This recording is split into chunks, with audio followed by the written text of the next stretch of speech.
Mr. Chairman, Ranking Member Nunes and members of the committee, thank you for inviting me to testify before you today. I have a short opening statement. I appreciate the importance of Congress's impeachment inquiry, and I am appearing today as a fact witness, as I did during my deposition on October 14th, in order to answer your questions about what I saw, what I did, what I knew, and what I know with regard to the subjects of your inquiry. I believe that those who have information that the Congress deems relevant have a legal and a moral obligation to provide it. I take great pride in the fact that I'm a non-partisan foreign policy expert who has served under 3 Republican and Democratic presidents. I have no interest in advancing the outcome of your inquiry in any particular direction except toward the truth. I will not provide a long narrative statement because I believe that the interest of Congress and the American people is best served by allowing you to ask me your questions. And I'm happy to expand upon my October 14th deposition testimony in response to your questions today. But before I do so, I'd like to communicate 2 things. First, I'd like to share a little bit about who I am. I'm an American by choice, having become a citizen in 2002.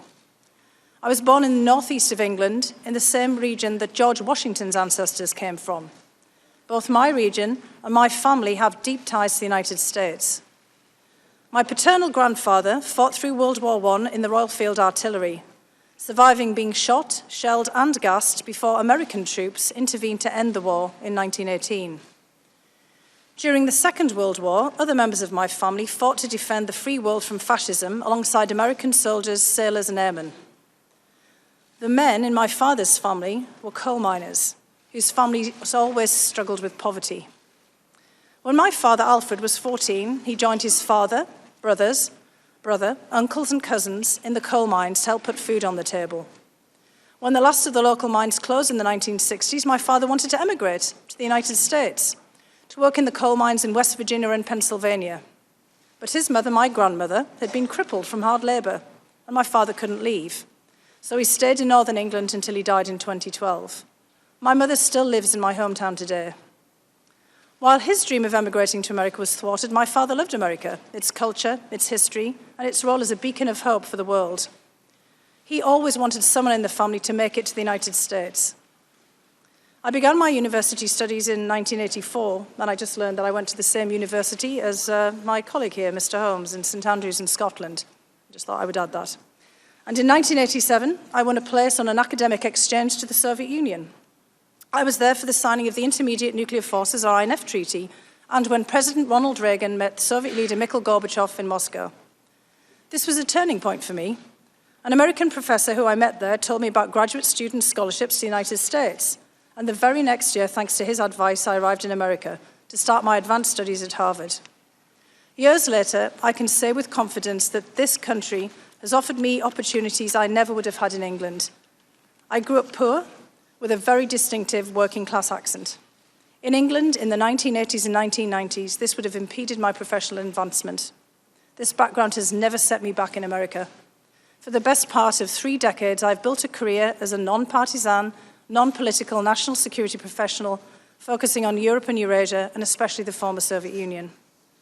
I've served our country under 3 presidents, in my most recent capacity under President Trump, as well as in my former position under my former position of National Intelligence Officer for Russia and Eurasia under Presidents George W. Bush and Barack Obama. In that role, I was the intelligence community's senior expert on Russia and the former Soviet republics, including Ukraine. It was because of my background and experience that I was asked to join the National Security Council in 2017. At the NSC, Russia was part of my portfolio, but I was also responsible for coordinating US policy for all of Western Europe, all of Eastern Europe, including Ukraine and Turkey, along with NATO and the European Union. I was hired initially by General Michael Flynn, Katie McFarland, and General Keith Kellogg. But then I started work in April 2017 when General McMaster was the National Security Advisor. I, and they, thought that I could help them with President Trump's stated goal of improving relations with Russia, while still implementing policies designed to deter Russian conduct that threatens the United States, including the unprecedented and successful Russian operation to interfere in the 2016 presidential election. This relates to the second thing I want to communicate. Based on questions and statements I have heard, some of you on this committee appear to believe that Russia and its security services did not conduct a campaign against our country, and that perhaps, somehow, for some reason, Ukraine did. This is a fictional narrative that has been perpetrated and propagated by the Russian security services themselves. The unfortunate truth is that Russia was the foreign power that systematically attacked our democratic institutions in 2016. This is the public conclusion of our intelligence agencies, confirmed in bipartisan congressional reports. It is beyond dispute, even if some of the underlying details must remain classified. The impact of the successful 2016 Russian campaign remains evident today. Our nation is being torn apart. Truth is questioned. Our highly professional and expert career foreign service is being undermined. US support for Ukraine, which continues to face armed Russian aggression, has been politicized. The Russian government's goal is to weaken our country, to diminish America's global role, and to neutralize a perceived US threat to Russian interests. President Putin and the Russian security services aim to counter US foreign policy objectives in Europe, including in Ukraine, where Moscow wishes to reassert political and economic dominance. I say this not as an alarmist, but as a realist. I do not think long-term conflict with Russia is either desirable or inevitable. I continue to believe that we need to seek ways of stabilizing our relationship with Moscow, even as we counter their efforts to harm us. Right now, Russia's security services and their proxies have geared up to repeat their interference in the 2020 election. We are running out of time to stop them. In the course of this investigation, I would ask that you please not promote politically driven falsehoods that so clearly advance Russian interests. As Republicans and Democrats have agreed for decades, Ukraine is a valued partner of the United States, and it plays an important role in our national security.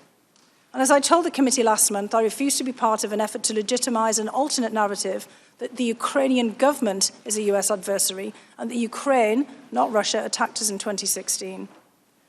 These fictions are harmful even if they are deployed for purely domestic political purposes.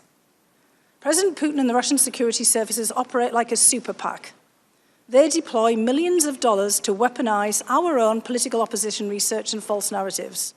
When we are consumed by partisan rancor, we cannot combat these external forces as they seek to divide us against each other, degrade our institutions, and destroy the faith of the American people in our democracy.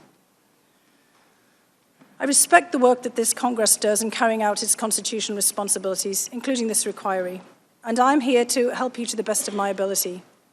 If the President or anyone else impedes or subverts the national security of the United States in order to further domestic political or personal interests, that's more than worthy of your attention. But we must not let domestic politics stop us from defending ourselves against the foreign powers who truly wish us harm.